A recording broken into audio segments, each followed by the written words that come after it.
Hello there, beautiful people. Today we are talking furniture upgrades and my beautiful new dresser.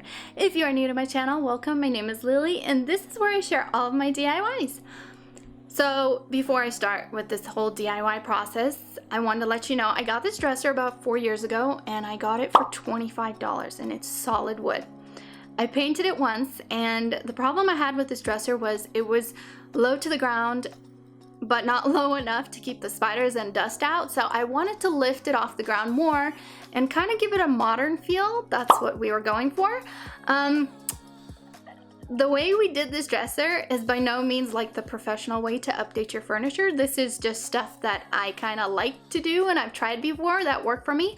I'll also be talking about products that you should probably avoid because they caused me to repaint my dresser multiple times, so stay tuned for that. I'll also be showing you how to make your own chalk paint in under 3 minutes, so stay tuned for that. Okay, let's get started. Okay, here's a close-up on the dresser before. It looks pretty beat up and the color also looks so dirty to me. Trust me, this is clean. This is after I washed it. To start off, I removed my hardware and covered the holes with some plaster of Paris because I knew we were going to make new handles and the holes wouldn't match up. If you're wondering why I didn't use wood putty, it's because I haven't had a great experience with it. It comes pre-mixed and takes forever to set. Here's some left over on a spatula after 3 weeks and it comes right off with my fingernail. I feel like it never really sets. That's why I opted out for plaster. It's way more durable and actually sets. I used a disposable container with 1/4 cup of cold water. Keep adding plaster until it becomes pretty thick. Then I sanded down the area a bit and applied the plaster. It should set completely in a few hours and be sandable. Following that, to even out the bottom, I decided to cut it off. I measured my highest point and marked the same distance from the ground all around the dresser. Then we took it outside and he cut it off with a circular saw. I was pretty scared to do this part because I've actually never tried this, but I'm glad we did. I also decided to cover the groove at the bottom with some plaster since I wanted it to match the edging at the top of the dresser.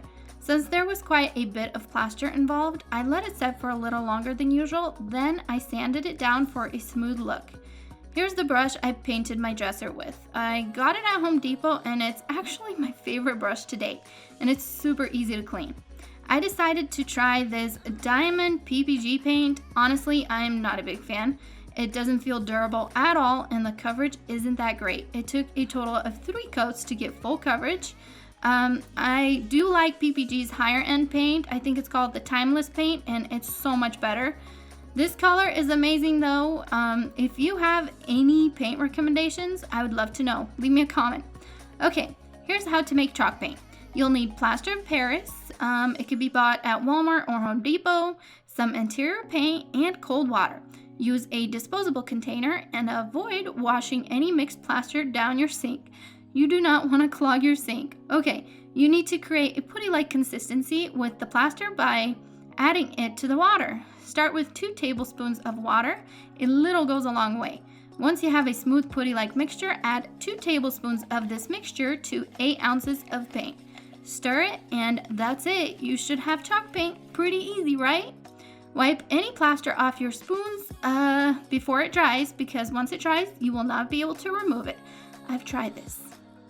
Okay, even though chalk paint is known for not having to sand down your surface prior to painting it, I decided to sand my dresser down a bit anyways. Following that, I gave my dresser 3 coats of paint. Here's what the first coat looks like. Not the best. Okay, to finish off, I decided to go with a matte finish. I bought a few different matte finishes to try just in case. Both were a complete flop and caused me to repaint my whole dresser. The Varthane Thick Matte Clear Coat was a pain to apply. You couldn't do thin coats because it was so thick, and once you applied a thick coat on a bigger surface, it got disgusting runs. It also dries all blotchy. Anywho, the Minwax matte apparently isn't matte at all. Don't be fooled, I swear this stuff looks shinier than a satin finish. Not the look I was going for at all. This is when I repainted my dresser once again. Okay. Next, we decided to make our own custom handles.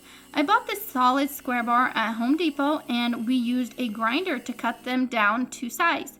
He then smoothed off the edges and welded on a small square bar to both sides for the handle to stand out once it's attached to the dresser. We then cut down this threaded rod and welded it onto the handles as well. And to finish it off, I grinded down the welds a bit. These handles cost us around $5 each.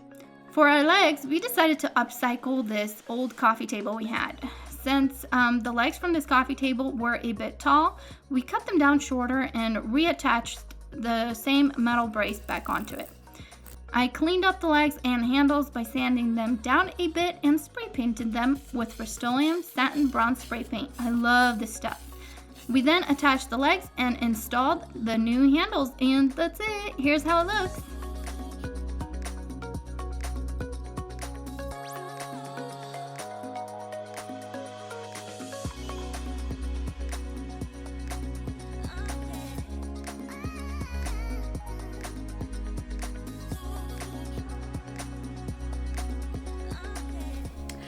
So bear in mind, this is just the matte finish, just the interior paint that I used. I did not clear coat it yet because I was so frustrated with all of my attempts at clear coating it. But anywho, I do plan on waxing it. I've tried wax before and I love how it looks. It gives it a nice finish. I would not use wax on a dinner table or kitchen table because you have a lot more, you use it a lot more, I guess, and wax does wear off, so you have to reapply wax every 6 months or so, depending on how much you use it. I will go ahead and link that with the picture of the product I used and the instructions, so stay tuned for that. I'll go ahead and link that to my blog. You can go check it out. I think that's it. If you like this video, don't forget to give me a thumbs up, and if you aren't subscribed, don't forget to subscribe. I will see you all in the next video. Bye!